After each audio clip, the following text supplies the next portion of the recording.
รอวยชัยให้ท่านสุขใจทั่วก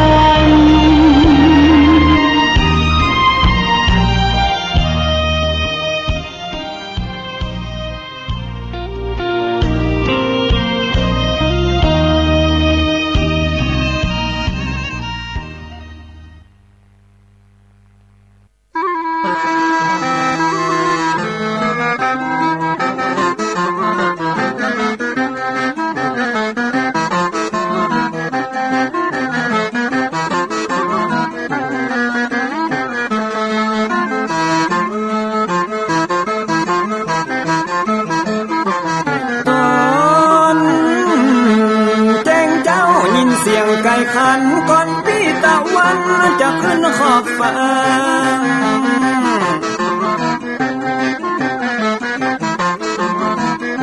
จะหันแสงทองทอแสงเจิดจ้าจัดการล้างหน้าอาบน้ำแต่งตัววันเริ่มต้นใหม่อย่าได้วันกลัวอย่าได้ขุ่นมัวกังบนโศกคอ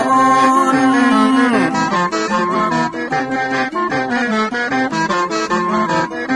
อย่าเอาน้ำขุ่นมาขังคอนอย่าเอาน้ำฮ้อนมาลวงหัวใจฮ้อนอ้วมอารมณ์ขุ่นคองตอนฮับวันใหม่นี้น้องของได้น้อมเอานำทำคำสอนของพระชินวรประเสริฐเลิศล้ำ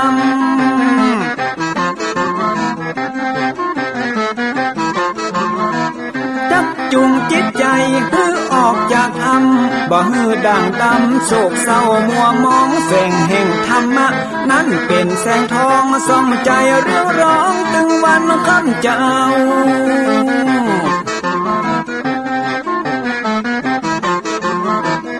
เอาศีลมานำเอาธรรมมาเฝ้าคือจิตใจเฮาจุงเย็นฝ่าฟันทุกเข็นต่อไปหน้าจะบ่ไหววันแต่เนิ่นเจิญพี่น้องมาฟังรายการธรรมะเบิกบานตอน6 โมงเจ้า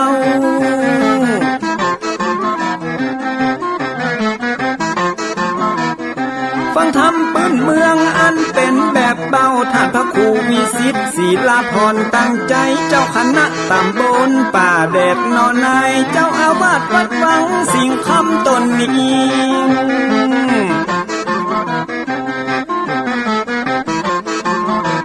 อนุรักษ์ของเก่าล้านนาก่อนกี่เมื่อลูกหลานเฮาตีเกิดมาใจกันรักษาของดีเก่าเกลือได้อยู่กู้ถิ่นล้านนาฟังทำแล้วของแผ่วจิตใจเหมือนป่าอยู่ใน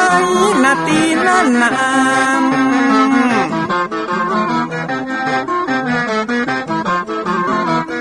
เหมือนไม้สลีอันมีไม้กำเหมือนเสืออยู่ธรรมดงดอยคุณเขาสุขของมนุษย์ยิ่งใจหมู่เฮาสุขที่ได้เอาธรรมะห่มตุ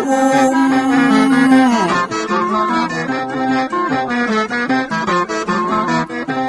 ใจคนใดมีธรรมห่อหุ้มใจคนนั้นจุมใจบ้านมันอยู่วิมานเวียงวังจันแก้วบ่มีในเต้าแล้วน้อง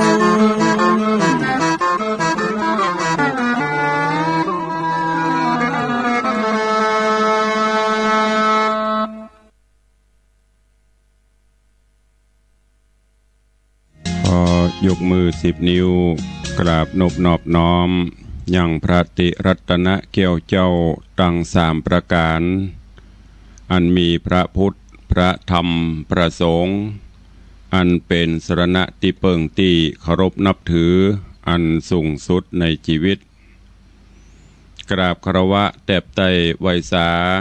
ปุญญาปารมีธรรมพระมหาเถรานุเถระเจ้าคณะพระสังฆาธิการภิกขุสงฆ์สมณเณรจุตนจุองค์อันหมายมีพระเดชพระคุณหลวงปู่พระเทพโกศล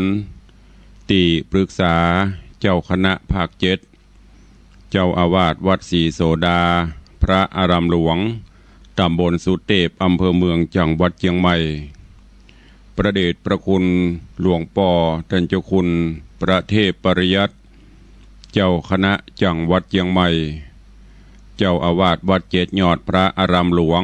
ตำบลจ้างเผือกอำเภอเมืองจังหวัดเชียงใหม่เป็นต้นเป็นประธานตลอดจนครูบาสังฆเถระเจ้าภิกขุสงฆ์สามเณรจุตนจุองค์โดยความเคารพขอเจริญสุขเจริญปอน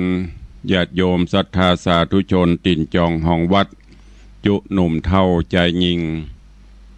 ขอน้อมต้อนรับทุกท่านเข้าสู่รายการมรดกธรรมกำเมืองต่างสถานีวิทยุพระพุทธศาสนาแห่งชาติและสังคมคลื่นเพื่อการศึกษาพระพุทธศาสนาและวัฒนธรรมส่งสัญญาณกระจายเสียง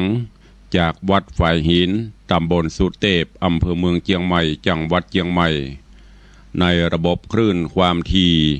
FM 104.50 เมกะเฮิรตซ์สถานีวิทยุพระพุทธศาสนาวัดหนองไก่ตำบลสันปะยางอำเภอแม่แตงจังหวัดเชียงใหม่ส่งสัญญาณกระจายเสียงในระบบคลื่นความถี่ FM 99.75 102.0 และ 89.25 เมกะเฮิรตซ์สถานีวิทยุ CM77 วิทยุอินเทอร์เน็ตล้านนาส่งสัญญาณกระจายเสียงในระบบคลื่นความถี่ FM 97.5 และสถานีวิทยุพระพุทธศาสนาจังหวัดเชียงรายส่งสัญญาณกระจายเสียงในระบบคลื่นความถี่ FM 99.50 เมกะเฮิรตซ์ตลอดจนวิทยุชุมชนเสียงตามสายหอกระจายข่าวตามวัดวาอารามตามหมู่บ้านต่างๆที่ครูบาสังฆะท่านเจ้าอาวาสตลอดจนต่างป่อแก่ป่อแคว้นได้เปิดออกลำโพงหอกระจายข่าวเสียงตามสายของวัดวาอารามของบ้านต่างๆเพื่อญาติโยมศรัทธาได้สดับรับฟังกันอยู่ในเวลานี้พร้อมกันนี้เจริญปอนญาติโยมที่ได้ติดตามต่างเฟซบุ๊กเฟซไลฟ์ต่างเว็บไซต์ต่างๆบอกว่าจะเป็นเฟซบุ๊กของวัดวังสิงห์คำเฟซบุ๊กของ104ธรรมะคลายเครียดเฟซบุ๊กวัดไฟหินเฟซบุ๊กของตันตุเจ้าบ้านนอกทิตะสิโปตลอดจนหลายๆเฟซบุ๊กที่เป็นญาติธรรมในรายการได้ฟังแล้วก็ได้กดแชร์กดไลค์ส่งต่อๆกันไปเพื่อให้ญาติธรรมได้สดับฟังเสียงธรรมะกันอยู่ในเวลานี้แล้วก่อนแล้วแชร์ได้กดแชร์ไลฟ์อาตมภาพพระครูวิสิทธิ์ศรีลาภรณ์เจ้าคณะตำบลป่าแดดเจ้าอาวาสวัดวังสิงห์คำตำบลป่าแดดอำเภอเมืองเชียงใหม่จังหวัดเชียงใหม่เป็นผู้ดำเนินรายการก็นำธรรมะสาระปืนบ้านปืนเมืองทำข้าวมาเทศนาฮือท่านทั้งหลายได้รับฟังกันเป็นประจำถึงวันตั้งแต่เวลา6 โมงถึง7 โมงเช้าโดยประมาณยกเว้นพี่น้องที่ฟังสัญญาณจากดอยม่อนจำปีวัดพระแก้วจังหวัดเชียงรายก็ฟังกันเมื่อค่ำยามคืนต้องกราบขอบพระคุณในเมตตาบารมีของท่านผู้อำนวยการทุกสถานีเจ้าหน้าที่ช่างเทคนิคผู้ควบคุมการกระจายเสียงทุกท่านทุกสถานีตัวเองและขอบคุณเจ้าของ Facebook ทุกท่านที่ได้กดแชร์กดไลค์กันปากันวันนี้เป็นวันพระเป็นวันศีลการเวลาวันเวลาล่วงเลยผ่านพ้นโดยความรวดเร็วว่องไวจากวินาทีเป็นนาทีเป็นชั่วโมงเป็นวันเป็นเดือน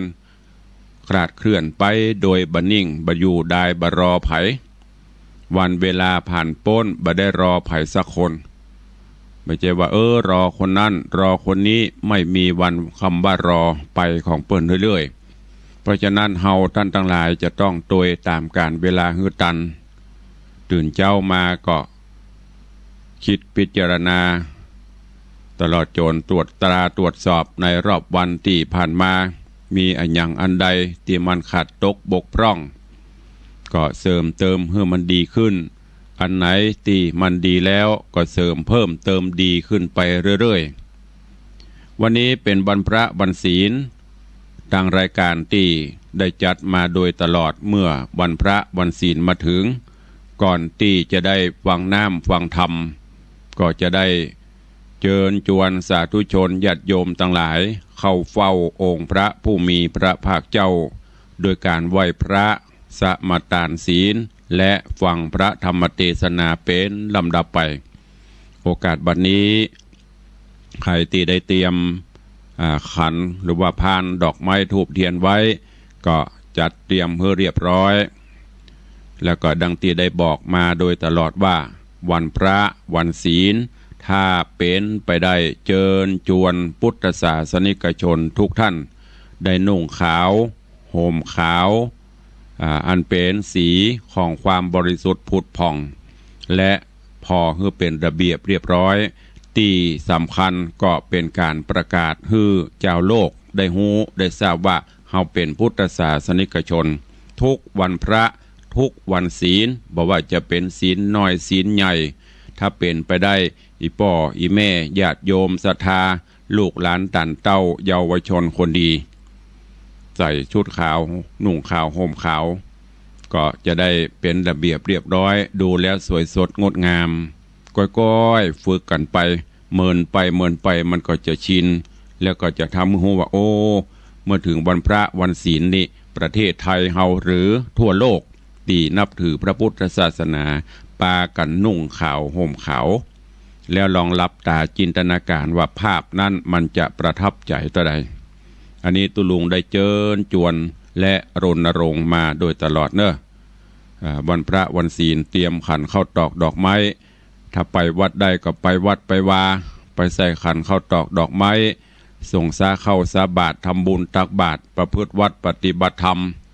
ไปบ่ได้ก็อยู่บ้านอยู่จองนบไหวสาเอาเนอะโอกาสบัดนี้เชิญทุกท่านเข้าเฝ้าพระผู้มีพระภาคเจ้าพร้อมกันณโอกาสบัดนี้อิมินาสการเนะพุทธังอภิปูชยามะอิมินาสการเนะธัมมังอภิปูชยามะอิมินาสการเนะสังฆังอภิปูชยามะอะระหังสัมมาสัมพุทโธภควาพุทธังภควันตังอภิวาเทมิสวาคาโตภควตาธัมโมธัมมังนะมัสสามิสุปฏิปันโนภควโตสาวกสังโฆสังฆังนะมามิหันธรรมยังพุทธัสสะภควโตบุพภาคณมกาลังกะโรมะเสนะโมตัสสะภะคะวะโตอะระหะโตสัมมาสัมพุทธัสสะนะโมตัสสะภะคะวะโตอะระหะโตสัมมาสัมพุทธัสสะนะโมตัสสะภะคะวะโตอะระหะโตสัมมาสัมพุทธัสสะอิติปิโสภะคะวะอะระหังสัมมาสัมพุทโธวิชชาจรณะสัมปันโนสุขโตโลกวิทูอนุตตโรปุริสะธัมมัสสารถิสัทธาเทวมนุษสานังพุทโธภควาติ สวากขาโตภควตาธัมโมสันทิฏฐิโกอากาลิโกเอหิปัสสิโกโอปนะยิโกปัจจตังเวทิตปโปวินยูหิติสุปฏิปันโนภควโตสาวกสังโฆอุชุปฏิปันโนภควโตสาวกสังโฆยายะปฏิปันโนภควโตสาวกสังโฆสามีจิปฏิปันโนภควโตสาวกสังโฆยะทิทางจัตตาริปุริสายุคานิอัฏฐาปุริสาปุคลาเอสาภควโตสาวกสังโฆอาหุนยโยปาหุนยโยทักขินยโยอัญชลิกาลนิโยอนุตตรังปุญญเขตังโลกัสสาติได้ไหวพระนบธรรมจุ่มอกเย็นใจแล้วตอนนี้ไปตั้งอกตั้งใจสมาทานหับศีลเนอมะยังพันเตติสาลาเนนะสังหาปัญจสีนิยจามาตุติยัมปีไม่ยังพันเตติสาลาเนนะสังหาปัญจลานิยจามาตติยัมปีไม่ยังพันเตติสาลาเนนะสังหาศีลานิยจามานะโมตัสสะภะคะวะโตอะระหะโตสัมมาสัมพุทธัสสะนะโมตัสสะภะคะวะโตอะระหะโตสัมมาสัมพุทธัสสะนะโมตัสสะภะคะวะโตอะระหะโตสัมมาสัมพุทธัสสะนะโมตัสสะภะคะวะโตอะระหะโตสัมมาสัมพุทธัสสะนะโมตัสสะภะคะวะโตอะระหะโตสัมมาสัมพุทธัสสะนะโมตัสสะภะคะวะโตอะระหะโตสัมมาสัมพุทธัสสะพุทธังสรณังคัจฉามิพุทธังสรณังคัจฉามิธัมมังสรณังคัจฉามิธัมมังสรณังคัจฉามิสังฆังสรณังคัจฉามิ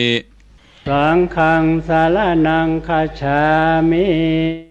ตุติยัมปิพุทธังสรณังคัจฉามิตุติยัมปิพุทธังสรณังคัจฉามิตุติยัมปิธัมมังสรณังคัจฉามิตุติยัมปิธัมมังสรณังคัจฉามิตุติยัมปิสังฆังสรณังคัจฉามิตุติยัมปิสังฆังสรณังคัจฉามิตติยัมปิพุทธังสรณังคัจฉามิตติยัมปิพุทธังสรณังคัจฉามิตติยัมปิธัมมังสรณังคัจฉามิ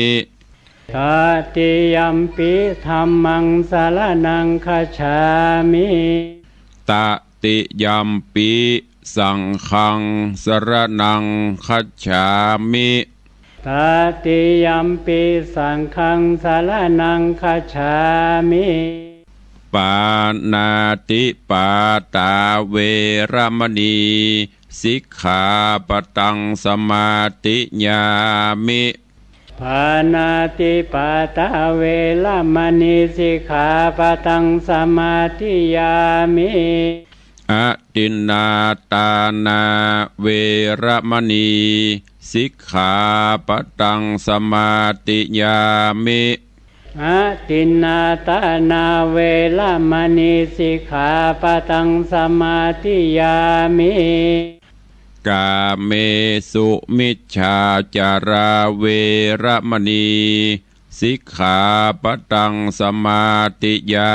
มิกาเมสุมิจฉาจาราเวรมณีสิกขาปะทังสมาธิยามิมุสาวาตาเวรมณีสิกขาปะทังสมาธิยามิมุสาวาตาเวรมณีสิกขาปะทังสมาธิยามิสุราเมรยะมัชฌัปปมาทัฏฐานาเวรมณีสิกขาปะทังสมาธิยามิสุราเมรยะมัชฌัปปมาทัฏฐานาเวรมณีสิกขาปะทังสมาธิยามิอิมานิปัญจสิกขาปทานิสีเลนะสุขติงยันติสีเลนะโภคสัมปทาสีเลนะนิพุติงยันติตัสสมาสีลังวิโสทะเยพมาจโลกาธิปติสหัมปติกัตนันสลีงันทิวลังอัญญาจทาสันติทาสัตตปาราชกชาติกาเทเสตุธัมมังอนุกัมปิมังปะชังได้ไหวพระได้สมาทานศีลเป็นที่เรียบร้อยลำดับต่อไปเชิญญาติโยมทั้งหลายได้ติดตามรับฟังธรรมเทศนาปื้นเมืองเหนือว่าจะเป็นจะได้ก็เชิญทุกท่านตั้งอกตั้งใจฟังณโอกาสบัดนี้นะโมตัสสะภะคะวะโตอะระหะโตสัมมาสัมพุทธัสสะอัตตานันเจติอิมังธรรมเทศนังสัทธาภาสกะลาวะเนวิหะลันโตโพธิราชกุมาลังอารัมภกะเทสิสัทธาอันวาสัพปัญโยพระพุทธเจ้าวิหะรันโตพงย่างอยู่สำลานพระเพสกะลาวะเนในวิหารชื่อเพสกะลาวันอารัมภะพระก่อพาโรโพธิราชกุมาลังพยังโพธิราชกุมารกาเลสิยิ่งสำแดงไว้อิมังธรรมเทศนายังธรรมเทศนาอันนี้ว่าอัตตานันเจดังนี้เป็นเก้าขอหนุ่มเทายิ่งใจผู้คงควายไข้พรากนีโป้นจากทรงสารถึงนิพพานเวียงแก้วเป็นที่แล้วกะเสมใจจุงฟังไปแต่ตนติดสืบสนถึงปลายบัดนี้แหละนากิจละดังเฮาจักหูมันนิสัยหน่อเต่าไทยโพธิราชกุมารฮือจ้างผู้จำนาน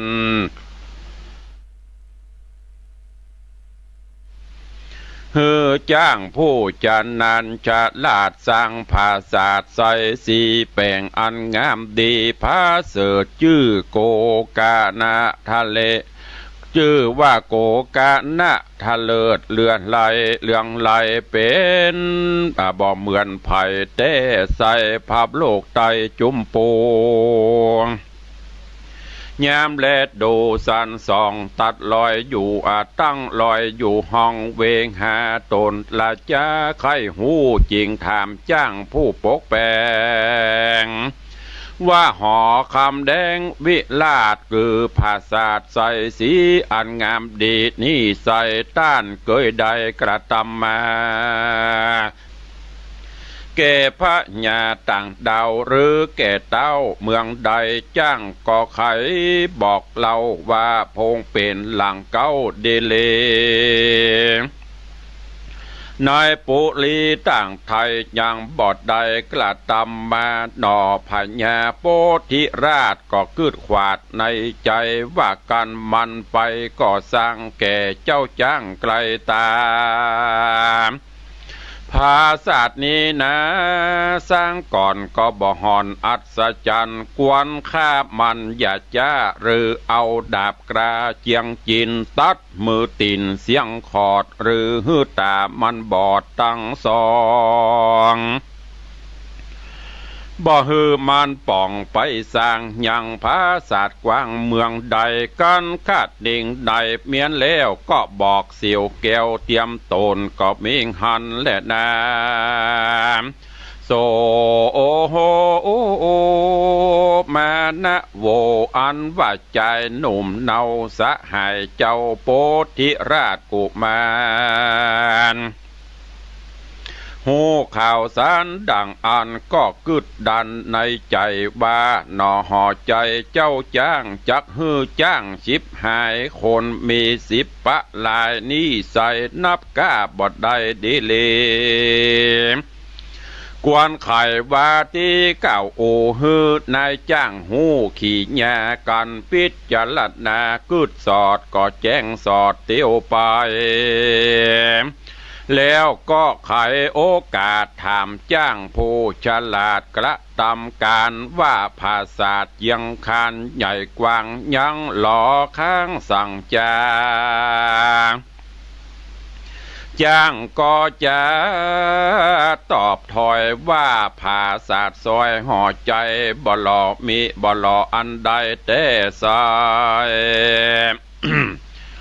เมียนเสียงควายดีงามส่วนใจรามหนุ่มเนาก็บอกเล่าอาการว่าเจ้ากุมารโพธิราชจักฮือตันพินาศชิบหายอยู่บอดได้ประมาทอย่าอยู่ได้ประมาทจุงกึดขวาดหันภัยเนี้ยสันใดจักฮอดจุงกึดขอตามพญาจ้างก็มาจากล่าวเกว่าเฮายินดีแต่ดิเลด้านเมไมตรีมากล่าวโอฮือเฮาหูความในเนี้ยสันใดจากรอดโป้นจากขอดความตายจากเฮาจักอุบายเกิดไว้ต้านหยาดใดมองใจแดดเตอะยามเจ้ากุมารมารอดเลงตาสอดอย่าถามว่าภาษาดงามนี้ใส่เมียนเสียงควายดังใจหรือมีอันใดยังค้างจุ่งกล่าวอ้างไขมา จ้างแสงจ่าขาบไว้ว่ายังบ่เมียนควายดังหมายคือลวงลายควักต้องตกแต่งย่องไปในละเอียดเลือใจบ่น้อยข้าจะก้อยโทธรรมขอเจ้าห่อคำยศใหญ่อดใจไว้รอราคือคนต่างตาผู้แกว่นนำไม่เป็นบางเบาบอกฮือเขาอย่าจ้าเอามาฮือข้าเร็วไวข้าอยู่ในแห่งห้องจักแต่งย่องเดียวได้อย่าฮือยิงใจหนุ่มเท่าหรือเต้าเจ้าบุญนาขออย่ามาสั้นพอออกปากรอจะถามลวงลายงามหลายแหล่ยามกล่าวเกจะคอยคาบมี ไอ้บอดตังจักได้ยั่งเสียการจักเมินนานเสียเปล่าบ่เมียนเล่าเรียวไว้ส่วนปัจจาเข้าแหละน้ำกันกาละพร่ำเติงมาภริญาข้าคอยหรือลูกน้อยยิงใจจักคงควายบ่จ้าส่งมาฮือข้าตามมีขอเจ้าปุรีพัมหูตามข้าอูไข่กำเจ้าห่อคำโปธิราชก็อนุญาตจุประกาศแล้วแต่งคนหาน้อยใหญ่เวทภาษาไว้จุปายย้อนคะนิ่งหมายกึดสอดบ่เฮือนายจ้างรอดนี่ไปแล้วอาภิวันก้มเกลาขอพระพุทธเจ้าพันภายนำภิกขุหลายมวลหมู่ขึ้นไปสู่ไปบนพระตัสสะปนตนสักสวัสดบ่ย้ายบาทพันภายแม่นเต้าถวายขาบใบทวนครบไว้สามตีพระมุนีบ่ยัวลิญาติคือบ่ย้ายบาทไกลกลาเต้าและตาพอเล่ายังมหาเทนเจ้าอานนท์ผู้โอปาถากโตโอโหอยู่ใกล้ฮือหูควายสัญญาพระมหาสัจเจ้าหูเงื่อนเก้าความในจริงจักไขโอกาสว่าผ้าปูลาดเป็นต่างขอเจ้าหอกวางยศใหญ่ล้อนเมียนไหวเปลี่ยวปันพระเล็งหันไปนาบ่ย่ำพาเดลีเจ้าปุรีโพธิราชฮือโคนจะลาดเตรียมตนรีบเรรนบ่จ้าล้อนเมียนพาตามกรรมพระองค์คำปิ่นเก่าคือพระพุทธเจ้ายอดจินนามานก่อนนายนาการแกวนใจเมียนพาไว้เสียไกลก็กลาไกลยัวริญาติยกย้ายบาทพันภายนำภิกขุหลายมวลหมู่ขึ้นไปสู่ไปบนก็มีหันและนาก่อนถวายบิณฑิบาตเมียนเสียงขาดบัวระมวลกาละกวนมาฮอดตนเจ้ายอดโปธิกุมารก็ทูลสารก้มเกลาถามพระพุทธเจ้ายอดติโลกาว่าขานินาเถิงแล้วซึ่งพระตนแก้วยอดมุนีทวนสามตีคบใครเขานั่งไกลฟังธรรมโต้ยตามกรรมกล่าวจี้บลิกลีนีไกลเป็นสันได้นั่นเราพระพุทธเจ้าบอกคุณนาบอกไกลกระย่ำพาอันตนคาปูทวายพระบุญภายยอดซอยจริงกล่าวถอยจะถามว่าผ้าผืนงามนี้ใส่ต้านอธิษฐานไว้สันได้โปธิราชก็ใครบอกเราแก่พระเป็นเจ้าตามมีพระมุนีกล่าวญาตินี้วิบากบลีนิหายลูกยิงใจน้อยใหญ่จริงบอกคืดใดมีมาก่อนไอจะเมียนแล้วพระตนแก้วจินนามานจริงจักนิทานชาติเก่ามาบอกแก่เจ้าหอกคำว่าเมินนาน้อมบอดน้อยมีคนอ่านร้อยนาน้อมลงนาวานำมวลหมู่เล่นออกสู่สากรแล่นเรือลำจอลอยล่องไปตามต้องวังทาน บ่ปอดนานแต่ใส่เหือเล่มใหญ่นานำนาก็เพตาแตกมังกลางแม่กวางวังหลวงโคนปานปวงมวนหมู่จมลงสู่วังบนหล่อสองคนแต่เราคือสองหนุ่มเนาผัวเมียสองขาเปียแผ่นไม้เกาะก้อยเกาะไว้ลอยไปบ่อนานเต้าใดก็รอดถึงที่จอดดอนสายปนตั้งตามวยมอดก็ขึ้นจอดเศร้าซาเกาะนั่นนาบอกวางอยู่กลางตาตังวังใส่เล็งพอไปนาหันตีนฟ้าสุดตานกนานามวนหมู่อาสะไหลอยู่จอมกันมีอานันหลายแหล่อยู่จุแง่อาณาตั้งสองขาแสบใส่เก็บไข่นกได้เอากินเป็นอาจีนข้ามเจ้าต่างคาบเข้าแหล่งง่ายกันไข่นกลายเสียงขอดบ่เหลือรอดกองตาก็หยับลูกนกมาเลี้ยงไส้อยู่ใดนานไปบ่นานเต้าใดนกน้อยก็ตกถอยหายตาลูกนกหาบ่ได้ก็มายับนกใหญ่มากินย้อนเมาวินประมาทบ่ได้ขาดคืนวันการดับขันมุบหมู่ก็ลงสู่อบายบัดนี้กลายมาเกิดเอากำเนิดหน่อเมืองโคนย้อนอากุศลหลายจาดบ่ได้ขาดตัวตานคือนางจอมขวัญนอนเนากับตัวเจ้าราชกุมารย้อนกำฮึกหันจาดก่อนจริงบ่มีลูกน้อยอ่อนใส่ใจ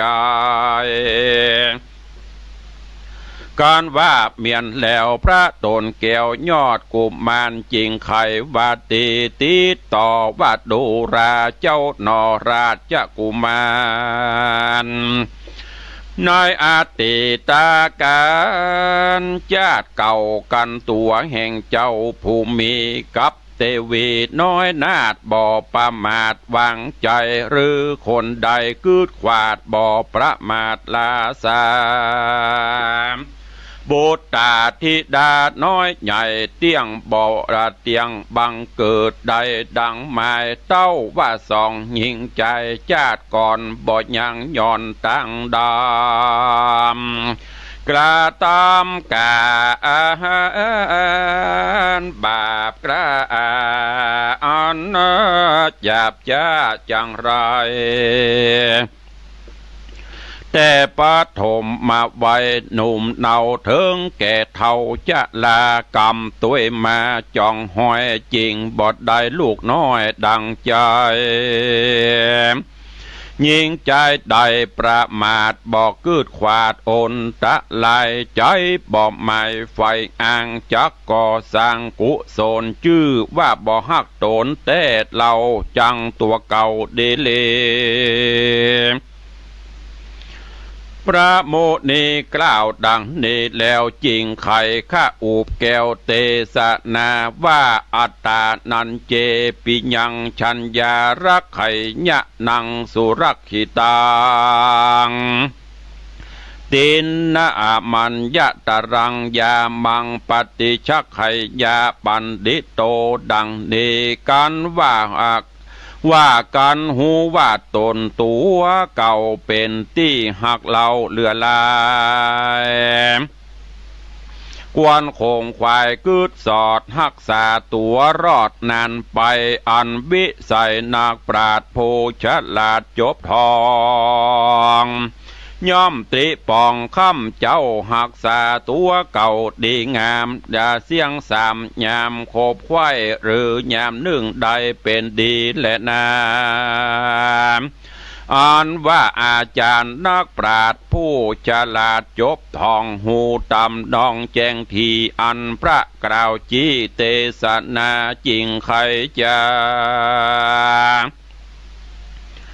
เตื่อมแทงเปื้อเหอแจงดีงามกันกรรมว่ายามต่างสามนั่นเราพระเป็นเจ้าเตศนา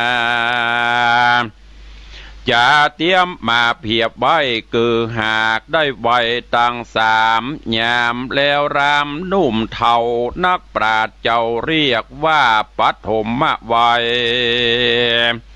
ยามถัดไปนั่นใส่คือหากได้มัดชิมะไว้ยามถัดไปสุดซ้อยกำลังน้อยถอยเนกาญาอินทรีเท่าแก่ตันกล่าวแก่ว่าปัจฉิมะไว้ขหัดคนใดหนุ่มเท่าฮักตัวเก่าเหลือเหลือใจบอกกระไกลเตียวต้องอยู่แต่ในห้องเกงหามีฝาหนามันแก่นประตูแน่นตึดตันย้อนใจพานกึดสอดว่าจักเอาตัวรอดโผยภัยต้านก็ใครกล่าวจี้ว่าบ่แมนที่ดีลีหรือเจียงจีเจ้าจะเอาฮักตัวเก่านำนาอยู่ในกูหาทำใหญ่ตึดปากทำไว้ดูดีท่านก็ไขว่าตีกล่าวจี้ว่าบ่แม่นตี้ตามรายขหัดลายหน่อยใหญ่เอาใจใส่ตั้งบนฮือตานนูนเขานามวัตถุพร่ำตามมีศีลดวงดี58ได้โกดแขวดกับตัวบ่เมามัวประมาทละเว้นขาดตั้งดำพระองค์คำกล่าวแก่ว่าฮักตัวเก่าแต่ดีลีเป็นเจียงจีเจ้าบ่อยู่เปล่าได้กองวัดหลายน้อยใหญ่เอาใจใส่จุอันทุกคืนวันบ่ขาดบ่ประมาทลาสาด้านย่อมจากล่าวแก่ว่าฮักตัวเก่าแต่ตามธรรมกันบอกกระตามมาดังพระกล่าวจี้สัจจังว่าเป็นคนจังตัวเก่าจักปาตัวเขาอบายเป็นทุกข์หลายเมื่อซอยบอกกลาดกร้อยไกลกลาและนาขหัดหลายนั้นเรายามหนุ่มเนาปัทมมาไว้เมาใส่ใจแต่เล่นวิทวิ่งเต้นไปมาหรือศึกษา10ประสาทหูฉลาดสัพพการคือจะนานจบจอดลวดใดละตอดต่างบุญยามอายุนุนมากเต้าคือยังเขามัดจิมะไว้ควรใส่ใจอย่าห่างรีบก่อสร้างกุศลหรือพงเมาบนข้ามเจ้าเลี้ยงลูกเต่าเมียแปงหาคำแดงบาดไตเพื่อใจและกินตานและสินบ่สร้างได้เว้นห่างเสียไกลการปัดฉิมมะไว้มารอดก็บอกวันละตอดตั้งบนฮือต้านนุนจะใจหักษาศีลใบกับตัวบ่เมามัวประมาทบ่เว้นขาดเสียธรรมบ่อาการบ่กระทำดังพระกล่าวจี้พระกล่าวจี้เทศนาว่าบ่หูฮักษาตัวเก่ายอมปาตัวเขาอบายส่วนยิ่งใจน้อยใหญ่เอาใจใส่ตั้งบุญฮือตันหนุนเขาน้ำบัตถุพรำตามมีศีลดวงดี58ได้โกดแขวดกับตัวบ่เมามัวประมาทบ่เว้นขาดภาวนาตามเวลามาฮอดกาล จอดตึงตันต้านไข่ปันกล่าวแก่ว่าฮักตัวเก่าแต่เดเลจากป่าตัวนี้กลาพรากเหือโป้นจากอบายสำรันลายเมื่อซอยยามกราดกร้อยมรณาบุญย่อมป่าไปเกิดในที่ผาเสดกะเสมใจและนาอัตตาราคะกาถานิธิตาขีญาสังวันนาวิเศษจาห้องเหตุอัตตราคะกาถาก็บังโก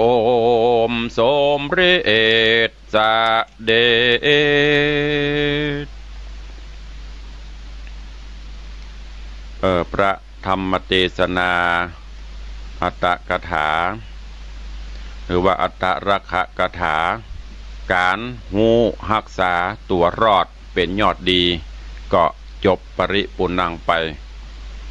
ธรรมเทศนาเรื่องนี้เพิ่นบอกว่า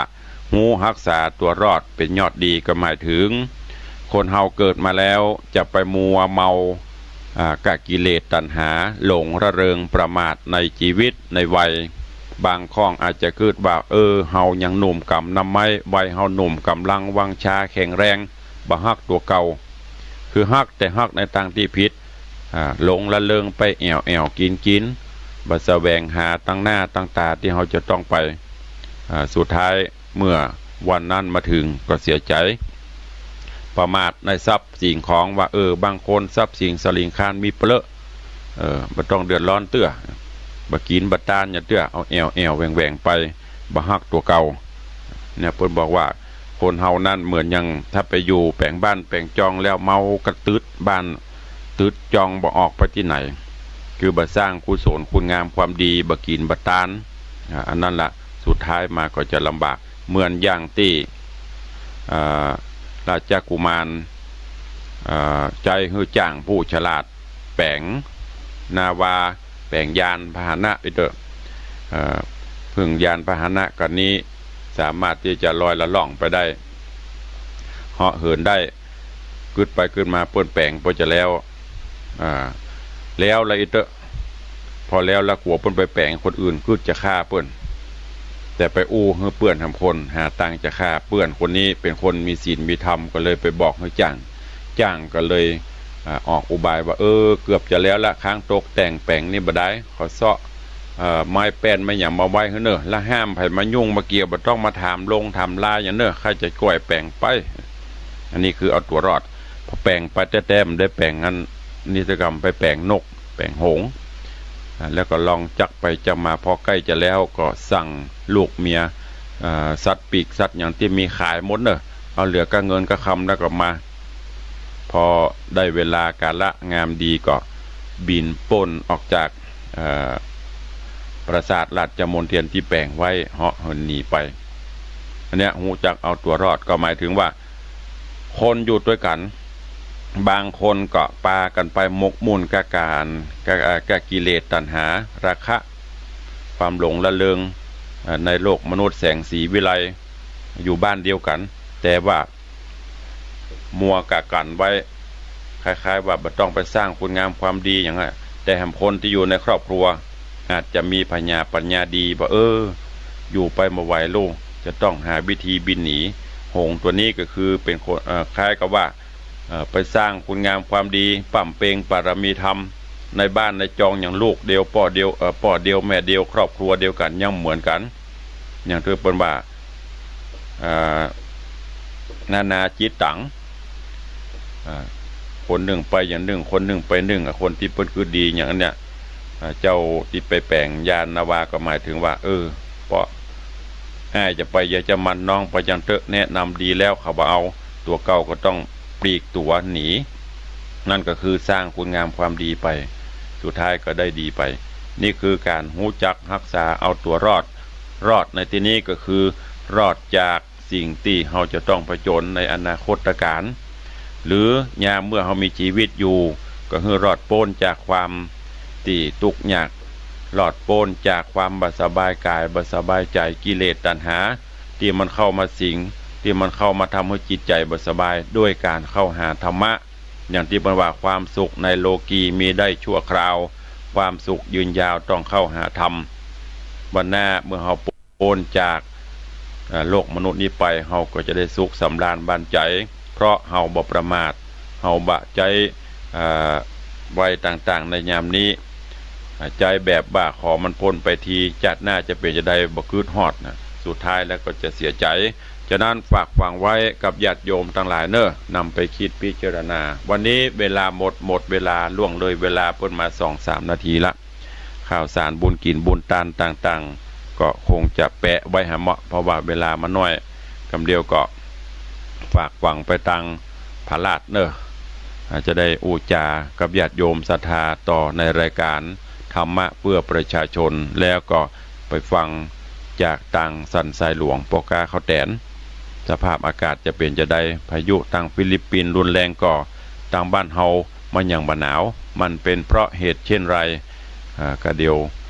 ไปฟังตังสันทรายหลวงต่อไปวันนี้ขอความสุขสวัสดีจงบังเกิดมีกับญาติโยมทั้งหลายและขอกราบขอบพระคุณกับท่านผู้อำนวยการสถานีทุกสถานีตลอดจนช่างเทคนิคของแต่ละสถานีที่ได้เมตตาอนุเคราะห์ดูแลพอกวยในด้านการกระจายเสียงตลอดจนอนุโมทนาบุญขอบคุณกับครูบาอาจารย์และญาติโยมศรัทธาที่ได้ติดตามรับฟังรายการนี้ด้วยดีเสมอมาขอความสุขสวัสดีบังเกิดมีกับทุกท่านอยู่เย็นเป็นสุขจุ่มเนื้อเย็นใจเพื่อมีสุขภาพพลานามัยสมบูรณ์แข็งแรงเหมือนกันจุตนจุองค์จุผู้จุคนเนอร์จัตตาโรธรรมาวัตันติอายุวันโนสุขังปะลัง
มนต์สุขใจ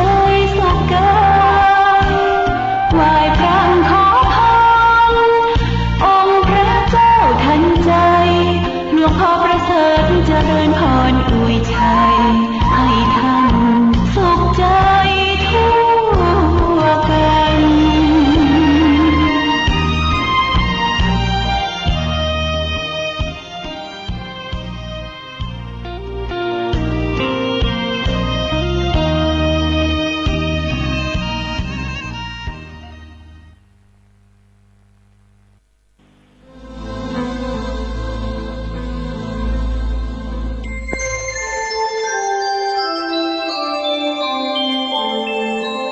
ขณะนี้ท่านกำลังฟังสถานีวิทยุกระจายเสียง FM 104.5 เมกะเฮิรตซ์